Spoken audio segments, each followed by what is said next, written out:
Let me turn the fan down. All right. The fan might be too loud. Turn down the fan, I think. Oh, you turned it off. Oh, that's down. Okay. Anyway. Hey, this is Tony Stewart, blessed brother. This is Angie Stewart, blessed sister. And we are here with a special report. We just got a hold of some information, and we wanted to get this out as soon as possible to you guys because this is something that is so critical to your well-being. It is. And we want to make sure that you have this information as soon as possible so you can take some actions and you can do exactly what we're doing, which is being more cognizant of the need in this area. The topic is the truth about your water intake. The truth about your water intake. So Angie has some information she's been digging around and grabbing to get this to you. So I'll let her start off, but I'll jump in with some things. So take it away, blessed sister. All right. So first of all, you know, the Bible talks about your body as a temple of the Holy Ghost, right? Mm-hmm. All right. So then one of the major things that you need to be doing for your body is drinking water. Okay. I said it, drinking water. Uh-huh. So I'm going to talk real quickly about why dehydration is making you sick. All right? All right. So when you think of your blood pressure, your blood is normally made up of about 92% of water. Okay. So when your body is fully hydrated, that's what it is, okay? When it's dehydrated, the blood becomes thicker, causing resistance to the blood flow and resulting in elevated blood pressure.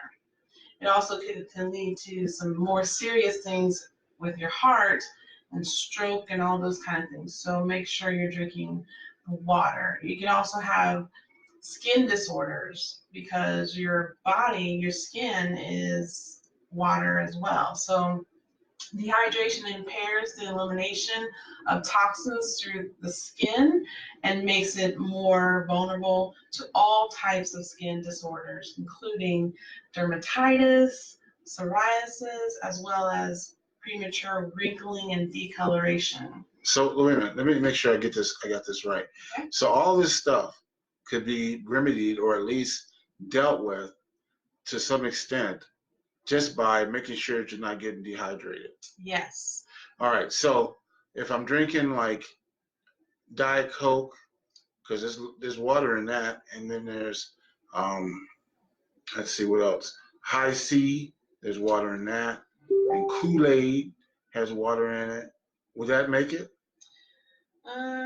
That's not really what we're talking about here. Okay. All right. So now there is a study about that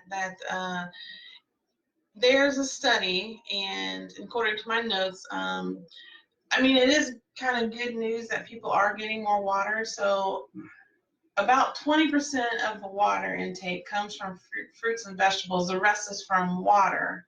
So they did a study, and on average, the annual consumption in gallons, water is beating out soda by 58 to 44, which is good. However, since you talked about it, I'm going to bring this up. 1 in 5 U.S. households that buy bottled water, they're all and liquid flavor enhancers.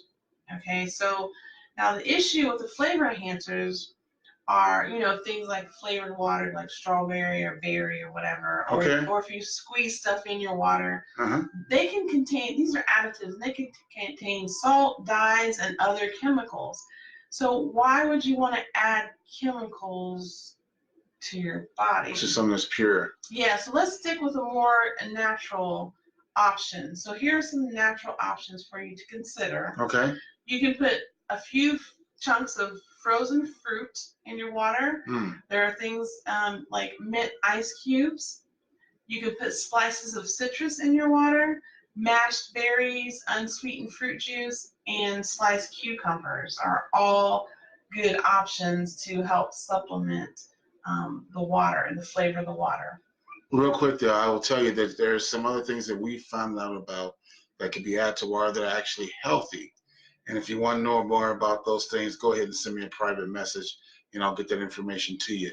But one thing I want to talk about is the fact that a lot of times when people are eating, they'll overeat, and they'll think it's because they're hungry.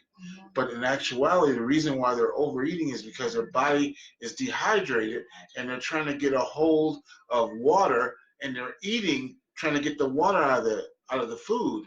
And in some cases, especially if it's junk, it's not really a water soluble or water rich food. Yes. They're eating something that doesn't, and then your body's just struggling to pull water out of something like a bagel that's not even meant to give you water. And that's why sometimes people overeat. Yes, absolutely. That blew me away when I learned that. Yeah. And I was like, oh my gosh. So a lot of times when you're hungry, or you think you're hungry, you might be able to deal with that simply by getting another glass of water. Yeah, and the suggestion is for you to drink a glass of water prior to eating your meal. Yeah. And then, of course, you should drink one afterwards as well. So we're doing all this stuff. I just want to take you along with us because we're going to be making some changes in how we deal with water in our lives to make sure that we're not dehydrated. What are some signs that if someone's dehydrated? Well, you can have dry mouth. Mm-hmm. You can have dry skin. Okay. They actually say when you're thirsty, you're kind of already it's on your way. It's too far. Yeah. Okay. So you shouldn't be thirsty because you should be keeping yourself hydrated. Okay. Actually, we had a dear family member that wasn't feeling well, and they're the type of person that they do not go to the hospital for hardly anything. It's like, you know how people resist and do whatever they can to not go. Well, they were feeling so bad that they decided to go to the hospital, and guess what? They were dehydrated. They were dehydrated. The whole thing. And it's funny because this person, all the time I've known him, he's been someone who usually carries around water. And I noticed that lately he hasn't been carrying around like he typically has. Yeah. And look what I opened the door for that to happen. Yeah. So, but I tell you, we could talk about this for a while. But here's what I want to tell you. Do not let yourself get thirsty. Okay? If you're getting thirsty, it's a bad sign. Now, I've heard all kinds of fluid ounces that, half your body weight is how much water you need a day. It's you take your body weight in pounds and you divide it in half. Okay. That's the number of ounces in water you should be drinking. Wow. Okay, so if you're not doing that, build up to it. And I'll tell you one of the ways to really know that you're doing it right, and I don't want to be gross here, but it's the color of your urine. The lighter it is, the more apt you are to be not dehydrated. So if it starts getting darker on you, that's a surefire sign that you're not getting enough water. Yes. So anyway, there's so much more we could say about this. The message I want to get to you today is just be mindful. Be mindful of something as simple as getting more water each day, especially as we go through these summer months, and the impact it can have, because literally this message could save someone's life. It could make it so that you're not getting sick, or you're getting around some things by something as simple. It's just increasing your water take. Keep a bottle of water with you. I care about you. I want you to win. You're not going to win if you're laying out somewhere knocked out because you're not got enough water in you. So be intentional about it. And that's the message to you today. Who brings this message to us? BlessedBrother.com. BlessedBrother.com, where we're here to make you win in every area of your life. Blessed Life Team, and you can find out about how to join the Blessed Life Team, and you'll be glad you did. But in the meantime, drink more water. Have a blessed day, and we'll see you tomorrow. Honey, I think I'm going to go get some water now. No, I'm feeling thirsty just talking about it like this.